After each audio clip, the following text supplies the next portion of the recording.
जब मैं हाथ में दूध का गिलास लिए बेडरूम में घुसी, अब तक सब कुछ वैसा ही था जैसा मैंने सोचा था, लेकिन मुझे बिल्कुल भी आभास नहीं था कि मुझे कुछ ही देर में जोरदार झटका लगने वाला है। सपनों के मुताबिक जब मैं कमरे में आती हूँ तो मेरा पति मुझे कसकर गले लगाता है, चुंबन की बौछार कर देता है और सारी रात मुझे प्यार करता रहता है। लेकिन वास्तविकता में जब मैं कमरे में घुसी, उससे पहले ही वह सो चुका था। तब 35 की उम्र में मैं वर्जिन थी। मेरे लिए ये बेहद तकलीफ भरा था।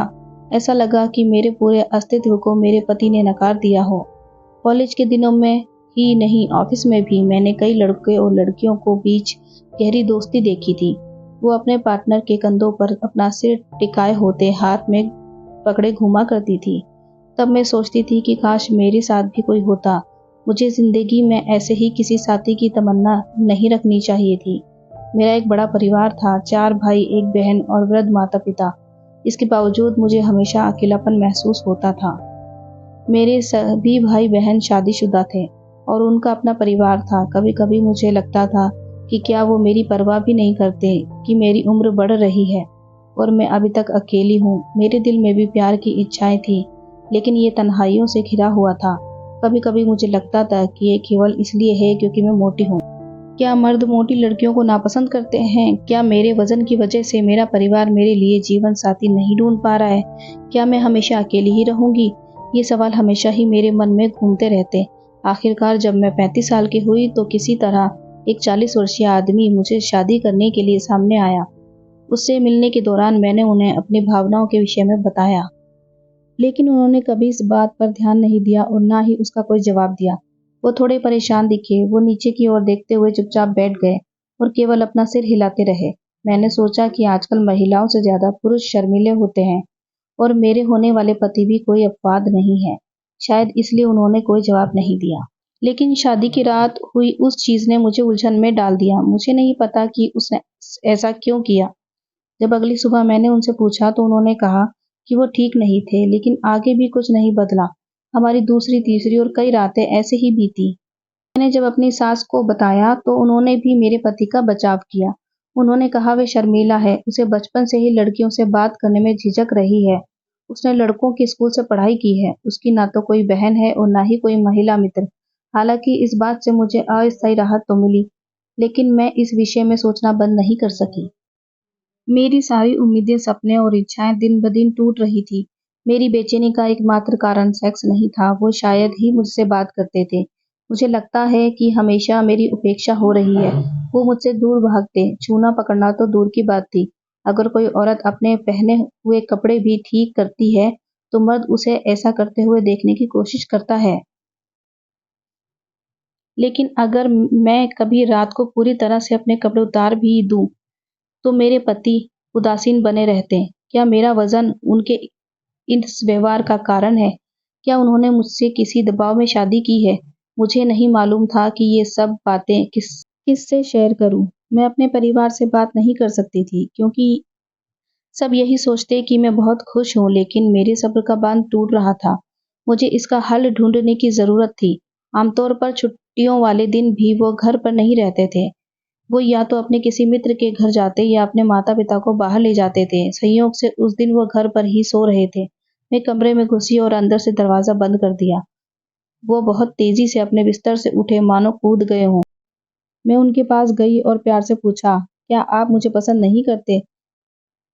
हम अब तक एक बार भी अतरंग नहीं हुए, न ही आपने अब तक कभी अपनी भावनाओं के विषय में बताया। आखिर आपकी समस्या क्या है? उन्होंने झटके से जवाब दिया, मुझे कोई समस्या नहीं है। जब उन्होंने ये कहा तो मैंने सोचा कि ये मौका है उनके करीब जाना और अपनी तरफ से उन्हें आकर्षित करने का। मैंने उनसे शारीरिक छेड़छाड़ शुरू की। मैंने सोचा कि उनके ऊपर कोई असर होगा, लेकिन उन पर कोई असर नहीं हुआ। उनमें उत्तेजना का कोई भाव भी नहीं दिख रहा था। मुझे नहीं पता था कि किससे इस बारे में पूछना चाहिए, लेकिन ये बात मुझे परेशान करती थी कि जैसे किसी स्त्री की सुंदरता के बारे में पुरुष आकलन करते हैं, मैं क्यों अपने पति के शारीरिक गुणों का आकलन नहीं कर सकती? अगर मुझे उससे कुछ उम्मीद है तो ये क्या गलत है? फिर मुझे एक दिन ये पता चला कि वो नपुंसक थे और डॉक्टर ने हमारी शादी से पहले ही इसकी पुष्टि कर दी थी। वो और उनके माता पिता सब कुछ जानते।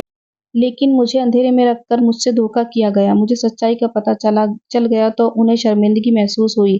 फिर भी उन्होंने अपनी गलती कभी स्वीकार नहीं की। समाज हमेशा महिलाओं की छोटी से छोटी गलती को बढ़ा चढ़ाकर पेश करता है, लेकिन अगर किसी मर्द की कोई गलती हो तो उसे भी उँगलियां महिलाओं की ओर ही उठती हैं। मेरे रिश्तेदार ने मुझे सलाह दी कि सेक्स ही जीवन में सब कुछ नहीं है।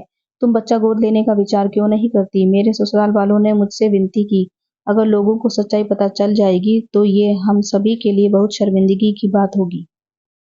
मेरे परिवार ने मुझसे कहा, ये तुम्हारा भाग्य है। लेकिन इस दौरान मेरे पति ने जो कहा उससे मुझे बेहद ठेस पहुंची। उन्होंने कहा, तुम्हें जो अच्छा लगता है वो करो, किसी और के साथ सो सकती हो, मैं तुम्हें परेशान नहीं करूंगा और ना ही किसी को इसके बारे में बताऊंगा। अगर उससे तुम्हें बच्चा हो जाए तो मैं उसे अपना नाम देने के लिए तैयार हूँ। किसी भी औरत को अपने पति से ऐसे विचारों को सुनना नहीं चाहिए। वो बेईमान था और वह खुद के और अपने परिवार के सम्मान को बचाने के लिए ऐसा कह रहा था। वो मेरे पैरों पर गिरकर रोने लगा और कहा, प्लीज इसे किसी को मत बताना और न ही मुझे तलाक देना। उसने जो सुझाया वो मैं सोच भी नहीं सकती थी। अब मेरे पास केवल एक ही विकल्प था, या तो मैं उसे छोड़ दूं या उसे अपना जीवन साथी मानकर अपनी इच्छाओं को त्याग दूं।